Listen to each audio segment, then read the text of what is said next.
Hello everyone, I am Ritu Hemarawat. तो आज मैं आपको क्लास 10th का चैप्टर 1 इकोनॉमी का topic how to compare different countries और स्टेट समझाऊंगी। यानी कि हम अलग अलग कंट्रीज़ को कैसे कंपेयर करते हैं कि कौन डेवलप्ड है कौन डेवलप्ड नहीं है। तो हम उसके लिए one of the most important attributes यानी कि पर कैपिटा इनकम हम यूज़ करते हैं। क्या है पर कैपिटा इनकम? को हम एवरेज इनकम भी कहते हैं, यानी कि national income divided by total population of the country. यानी कि जितनी भी इनकम है उसको डिवाइड कर देते हैं टोटल पॉपुलेशन से, यानी कि सारी पॉपुलेशन की इनकम को वो डिवाइड कर देते हैं टोटल पॉपुलेशन से। मैं आपको इसको एक एग्जांपल से समझाती हूँ। मैंने एक एग्जांपल लिया है, इसमें एक ग्रुप 1 है, एक ग्रुप 2 है। यानी कि जो ग्रुप 1 है उसमें 10 मेंबर्स हैं और ग्रुप 2 में 20 मेंबर्स हैं। ग्रुप 1 की टोटल इनकम 1 लाख है और ग्रुप 2 की भी टोटल इनकम 1 लाख है। अब हमें पर कैपिटा इनकम निकालनी है, यानी कि अब हमने देखा कि इनमें इनकम तो दोनों की सेम है, बट हमें पता नहीं लग रहा है। अब इससे हम देखें तो हमें तो नहीं पता लग रहा कि ग्रुप 1 ज़्यादा डेवलप्ड है ग्रुप 2 ज़्यादा डेवलप्ड है। इसके लिए हम यूज़ करेंगे पर कैपिटा इनकम का। पर कैपिटा इनकम क्या है? Total income divided by total population. Total income कितनी थी इनकी? 1 लाख, और इसमें ग्रुप 1 का निकाल रहे हैं। टोटल इनकम कितनी थी? 1 लाख, और टोटल पॉपुलेशन है मेंबर कितने? 10। इसको डिवाइड करने के बाद यानी कि एक इंसान जो है वो 10,000 रुपये कमा रहा। यहाँ एक बंदा 10,000 रुपये कमा रहा है। अब हम लेते हैं ग्रुप 2 का। ग्रुप 2 में भी टोटल इनकम 1 लाख है और इसमें मेंबर्स कितने? 20। यानी कि हमने जब 1 लाख को 20 से डिवाइड किया तो हमारे पास एक बंदा कितना कमा रहा है? 5,000। यानी कि अब इससे क्लियर हो गया है कि यहाँ सिर्फ अकेला बंदा 10,000 कमा रहा है और यहाँ एक बंदा 5,000 कमा रहा है। तो कौन डेवलप्ड है? ग्रुप 1 ज़्यादा डेवलप्ड है। तो ऐसे ही हम नेशनल जो हमारी नेशन की जो पर कैपिटा इनकम है वो भी ऐसे निकालते हैं, यानी कि नेशनल इनकम को डिवाइड कर देते हैं total population of the country. यानी कि जितनी भी टोटल इनकम है कितनी भी हो, जैसे 10,000 है तो और मेंबर्स 5 है तो उसको डिवाइड करने के बाद हमें एक पर कैपिटा इनकम पता लग जाती है। इससे हमें ये पता लग जाता है कि यहाँ एक मेंबर इतना कमा रहा होगा। ठीक है। अब एक वर्ल्ड बैंक जो है वो एक रिपोर्ट पब्लिश करती है, उसका नाम है वर्ल्ड डेवलपमेंट रिपोर्ट। उसमें क्या वो कौन सा क्राइटेरिया यूज़ करती है? वो पर कैपिटा इनकम को एज अ क्राइटेरिया यूज़ करती है। और एक यूएनडीपी है, यूनाइटेड नेशन डेवलपमेंट प्रोग्राम इसकी फुल फॉर्म है, वो भी एक रिपोर्ट पब्लिश्ड करती है, उसका नाम है ह्यूमन डेवलपमेंट रिपोर्ट। उसके मेन फैक्टर एजुकेशन है और हेल्थ लेवल है, एजुकेशन लेवल और हेल्थ लेवल। और वर्ल्ड बैंक का क्या है? Per capita income. क्या है इसमें? देखिए, जैसे कुछ कंट्रीज़ हैं जो कि रिच हैं मिनरल्स में, रिसोर्स में, तो वो कंट्रीज़ उनको एक्सपोर्ट करती हैं, उनको बेचकर पैसा कमाती हैं और उनकी पर कैपिटा इनकम अच्छी हो जाती है। और कुछ ऐसी कंट्रीज़ हैं जो इतनी रिच नहीं है मिनरल्स में और रिसोर्सेज में, बट वहाँ के जो पीपल हैं वो एजुकेटेड हैं, वहाँ का हेल्थ लेवल अच्छा है, वो अपने आप को ही एज अ रिसोर्स यूज़ करते हैं और वो डेवलप्ड हो जाते हैं। अब कुछ लिमिटेशंस हैं पर कैपिटा इनकम की। चलो मैं पहले आपको बताती हूँ क्या है। मैं उसी एग्जाम्पल पर वापस जा रही हूँ। मैंने जब आपको बताया था इसमें ग्रुप 2 में टोटल 20 मेंबर्स हैं। कितने थे? 20 मेंबर्स। इसमें मैंने देखा कि हर एक बंदा 5,000 कमा रहा है। ये तो हमने इसके अकॉर्डिंग देखा पर कैपिटा इनकम के, बट ग्राउंड जो रियलिटी है वो कुछ डिफरेंट है। यहाँ पर जो 5 पीपल हैं, यानी जो 5 मेंबर हैं, वो टोटल 50,000 कमा रहे हैं। वो टोटल कितना कमा रहे हैं? 50,000 कमा रहे हैं। 50,000 कमा रहे हैं। और जो बाकी 15 पीपल हैं, जो बाकी और अदर बचे हुए कितने? 15, वो टोटल 50,000 कमा रहे हैं। बट जब हमने पर कैपिटा इनकम देखा था वहाँ पर आ रहा था कि हर एक बंदा 5,000 कमा रहा है। तो इससे हमें क्या पता लगता है कि जो पर कैपिटा इनकम है उससे हमें एक्यूरेट पता नहीं लगता कि कितना किसमें कितना पैसा बट रहा है, क्या सच में ये इतना कमा रहा है या इतना नहीं कमा रहा। It is easy to calculate and understand, but it hide the disparities. ये ईजी है, इसको हम कैलकुलेट ईजिली कर लेते हैं। टोटल पॉपुलेशन को हम टोटल इनकम को डिवाइड कर देते हैं हम टोटल पॉपुलेशन से, तो हमारे पास पर कैपिटा इनकम आ जाता है। बट ये कुछ डिस्पैरिटीज़ छिपाता है। ये क्या डिस्पैरिटीज़ छिपाता है? It does not indicate the difference and distribution of income among rich and poor people. यानी कि ये नहीं बताता कि जो हमारी इनकम है जो डिस्ट्रीब्यूट हुई है रिच और पुअर पीपल के बीच में, इसके अकॉर्डिंग तो सब मिनिमम इतना कमा रहे हैं, बट रियलिटी ऐसी नहीं है। अब रियलिटी तो कुछ और ही है ना। अब अंबानी है, टाटा हैं, और जो बड़े बड़े पॉलिटिशियंस हैं, ये बॉलीवुड इंडस्ट्री के जो लोग हैं, ये तो भाई इतना सारा पैसा कमाते हैं, ये तो करोड़ों में खेलते हैं। और जो आम लोग हैं, जो कॉमन पीपल हैं, वो थाउजेंड्स में, 1000 रुपये कमाते हैं। बट पर कैपिटा इनकम के अकॉर्डिंग देखा जाए तो हम सब इक्वल कमा रहे हैं। तो ये क्या करता है, ये हाइड करता है डिस्पैरिटीज़ को। इससे हमें पता नहीं लगता कि पुअर पीपल के बीच में और रिच पीपल कितना कमा रहे हैं, कितना डिफरेंस है इनके बीच में। तो ये इस डिफरेंस को हाइड करता है। It does not show the education level and health status.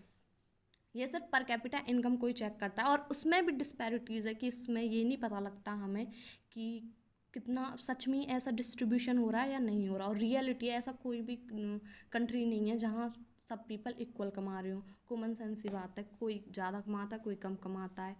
तो इसमें ये एक सबसे बड़ी बुराई है।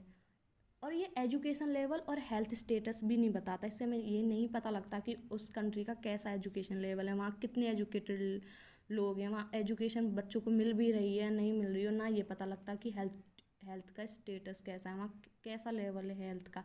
और ये it ignores a lot of qualitative factor. और भी बहुत सारे फैक्टर हैं, उनको भी इग्नोर करता है। लॉ एंड ऑर्डर, यानी कि जैसे अब सपोज़ कीजिए हम एग्जांपल लेते हैं इंडिया का। यानी कि अगर पर कैपिटा इनकम निकालें अगर हमें इंडिया की, तो पर कैपिटा इनकम के अकॉर्डिंग तो भाई सब इक्वल कमा रहे हैं। मतलब मिनिमम देखा जाए तो हर कोई बंदा इतना कमा रहा है, पर रियलिटी तो कुछ और है। गरीब लोग बहुत से तो ऐसे भी हैं जो भूखे भी सोते हैं, जिनके पास बिल्कुल भी फूड नहीं है खाने के लिए, उनके पास शेल्टर नहीं है। बट अगर जब हम पर कैपिटा इनकम नापते हैं उसमें, तो भाई उनके पास भी इतना ही पैसा है। एक तो ये, दूसरा एजुकेशन लेवल और हेल्थ स्टेटस नहीं बता रहा। भाई जिनके पास खाने के लिए पैसा नहीं है, उन्हें एजुकेशन कहाँ से मिलेगी और हेल्थ स्टेटस कहाँ से मिलेगा। गवर्नमेंट जब उनको फूड ही प्रोवाइड नहीं कर पा रही, शेल्टर ही प्रोवाइड ना कर पा रही, तो वो एजुकेशन और हेल्थ कहाँ पे कर पा पाएगी। और बहुत सारे और भी फैक्टर्स हैं जो जिनको वो इग्नोर करता है। लॉ एंड ऑर्डर, यानी कि उस कंट्री का कानून कैसा है, वहाँ का डिफेंस सिस्टम कैसा है, डिसिप्लिन कैसा है। तो अगर हम इसी को समझने के लिए एक एग्जांपल लेते हैं, हम कंपैरिजन करेंगे केरला का और महाराष्ट्र का। कि अब क्यों कर रहे हैं हम कंपैरिजन। अगर पर कैपिटा इनकम में देखा जाए तो महाराष्ट्र की ज़्यादा पर कैपिटा इनकम है और केरला की कम है। बट फिर भी केरला ज़्यादा डेवलप्ड है और महाराष्ट्र लेस डेवलप्ड है केरला के अकॉर्डिंग। अब देखिए कैसे, जो केरला है उसकी जो पर कैपिटा इनकम है वो तो लो है, और महाराष्ट्र की पर कैपिटा जो इनकम है वो हाई है। बट जो केरला है उसका एजुकेशन लेवल जो है वो गुड है, और जो महाराष्ट्र है वहाँ का एजुकेशन लेवल जो है वो इतना अच्छा नहीं है। यहाँ का इन्फेंट मोर्टेलिटी रेट कम है और महाराष्ट्र का इन्फेंट मोर्टेलिटी रेट ज़्यादा है। अब मैं आपको आगे बताऊँ कि इन्फेंट मोर्टेलिटी रेट होता क्या है। एजुकेशन लेवल, जब मैंने आपसे बोला था कि केरला का एजुकेशन लेवल अच्छा, उसमें क्या आता है, उसमें आता है एक लिटरेसी रेट और एक नेट अटेंडेंस रेशियो। अब हम पढ़ेंगे ये सब। तो अब हम पढ़ेंगे इन्फेंट मोर्टेलिटी रेट क्या होता है, लिटरेसी रेट क्या होता है, नेट अटेंडेंस रेशियो क्या होता है। इन्फेंट मोर्टेलिटी रेट होता है the rate at which children in a country die within an age of 0 to 1 year. यानी कि क्या होता है, एक कंट्री में कितने बच्चे मर रहे हैं अपना फर्स्ट बर्थडे बनाने से पहले, उसको कहते हैं इन्फेंट मोर्टेलिटी रेट। यानी कि नवजात बच्चों का मरना अपना फर्स्ट बर्थडे बनाने से पहले ही। हमने देखा था जो केरला था उसका जो इन्फेंट मोर्टेलिटी रेट था वो लेस था। इसका मतलब क्या है, इसका मतलब ये वहाँ का जो हेल्थ सिस्टम है वो अच्छा है।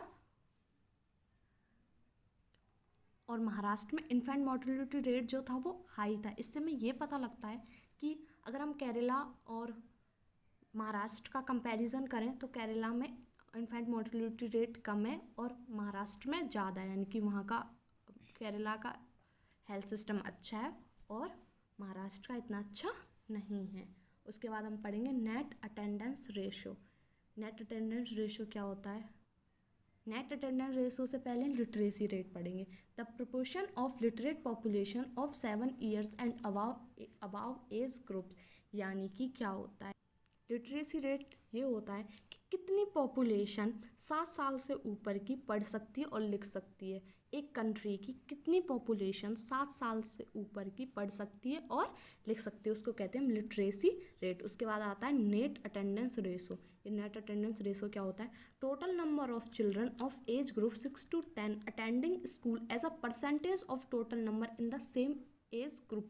यानी कि कितने बच्चे 6 से 10 साल के बीच के और 6 से 10 साल के ऊपर के कितने बच्चे हैं जो स्कूल को अटेंड करते हैं, यानी जो स्कूल जा पाते हैं सेम एज के, उसको कहते हैं हम नेट अटेंडेंस रेशो।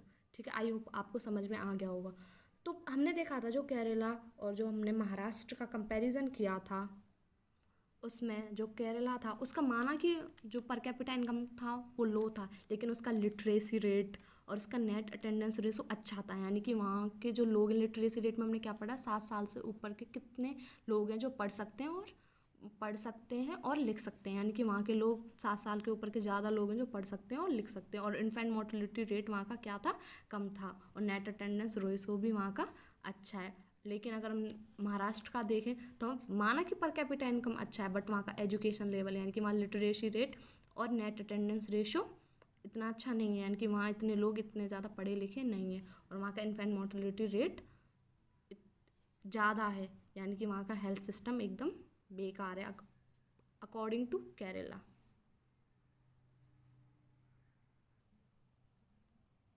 नेक्स्ट हम टॉपिक पढ़ेंगे इनकम एंड अदर क्राइटेरिया। यानी कि इनकम के अलावा और कौन से अलग क्राइटेरिया हैं जो हमारे लिए इम्पोर्टेंट हैं। अगर हम कंपेयर करें किसको, अगर हम कंपेयर करें कंट्री को, और जो हमने पहले देखा था वो इनकम एंड अदर गोल्स, उसमें हमने इंडिविजुअली देखा था। अब हम यहाँ एज अ होल कंट्री को लेकर देखेंगे। तो सबसे पहले इन्फेंट मोर्टेलिटी रेट, यानी कि जिस कंट्री का इन्फेंट मोर्टेलिटी रेट कम होगा, इससे क्या पता लगेगा कि वहाँ का हेल्थ सिस्टम अच्छा है, वहाँ के जो बच्चे हैं 1 साल से पहले नहीं मर रहे हैं, मतलब वहाँ अच्छी हेल्थ फैसिलिटीज़ हैं। सेकंड,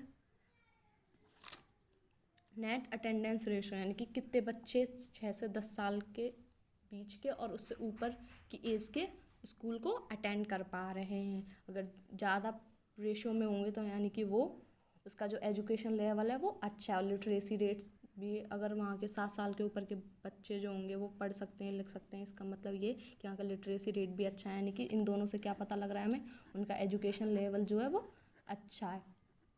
और इन्फेंट मोर्टेलिटी रेट और मैटरनल मोर्टेलिटी रेट क्या होता है, यानी कि बहुत सारी ऐसी औरतें होती हैं जब बेबी को वो बॉर्न करती हैं तो उस टाइम पे डाई हो जाती हैं। यानी कि अगर जहाँ इन्फेंट मोर्टेलिटी रेट और मैटरनल मोर्टेलिटी रेट कम होगा, उसका मतलब उनका हेल्थ जो सिस्टम होगा वो क्या होगा, अच्छा होगा। और लाइफ स्पेन, यानी कि लाइफ स्पेन क्या है, यानी कि अब हमने देखा है कि अब लाइफ स्पेन कम होता जा रहा है धीरे धीरे। यानी कि इंडिया का लाइफ स्पेन में पहले से बहुत कम हो गया। हम यहाँ मतलब ज़्यादा नहीं जी पाते लोग, लास्ट 60 ईयर्स या 65 ईयर्स इतना ही रह गया, इससे ज़्यादा नहीं रहा। अब ऑब्जेक्टिव ऑफ सोशल डेवलपमेंट, यानी कि अब हम सामाजिक तौर पर देखें कि कैसे डेवलप्ड हो सकते हैं, कैसे मान सकते हैं कि ये कंट्री डेवलप्ड है या नहीं है, या अभी नहीं है तो हम कैसे कर सकते हैं,